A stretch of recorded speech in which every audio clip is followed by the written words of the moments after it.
Le projet de conservatoire botanique en Nouvelle-Calédonie, c'est un projet qui mobilise beaucoup d'acteurs. Alors on est tous très investis pour la mise en place de ce conservatoire botanique.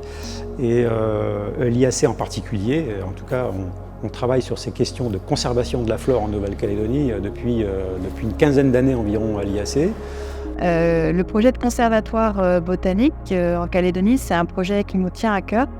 L'idée, c'est vraiment de fédérer les acteurs autour de la préservation de la flore. Ici, en Calédonie en particulier, c'est un enjeu majeur du fait de l'endémisme d'un côté et des pressions qui s'exercent sur l'environnement. C'est un outil qui était attendu au niveau du pays depuis un bon moment.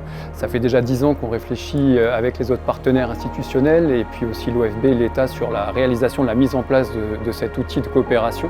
Je pense que le CBN, ça peut être un peu la source d'une certaine vision, d'une compréhension d'un espace qui va nous permettre de comprendre à la fois le patrimoine qu'il y a dans cet espace, les enjeux et peut-être arriver à mutualiser, optimiser toutes les actions qu'il y a autour de cet espace. Parmi les chiffres simples à donner, mais c'est 1% de la biodiversité mondiale qui n'est qu'en Calédonie, 1%.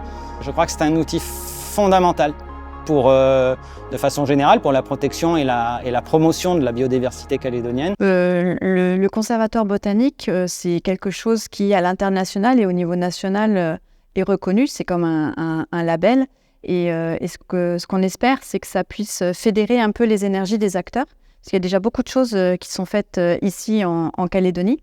Malheureusement, pas assez. Quand on voit l'érosion de la biodiversité, on en parle à l'échelle mondiale, mais c'est aussi le cas ici en Calédonie, avec des habitats qui sont souvent à moins de 80%, voire moins de 95% de ce qu'ils étaient quand je parle de la forêt sèche.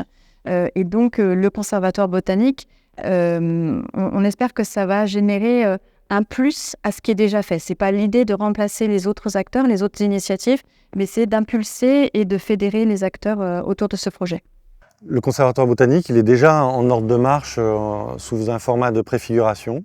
Et là-dessus, on travaille avec 3 plans directeurs de conservation des espèces rares et menacées, un par province. On a commencé notamment autour du massif du Kopeto Paewa-Boulinda en province nord.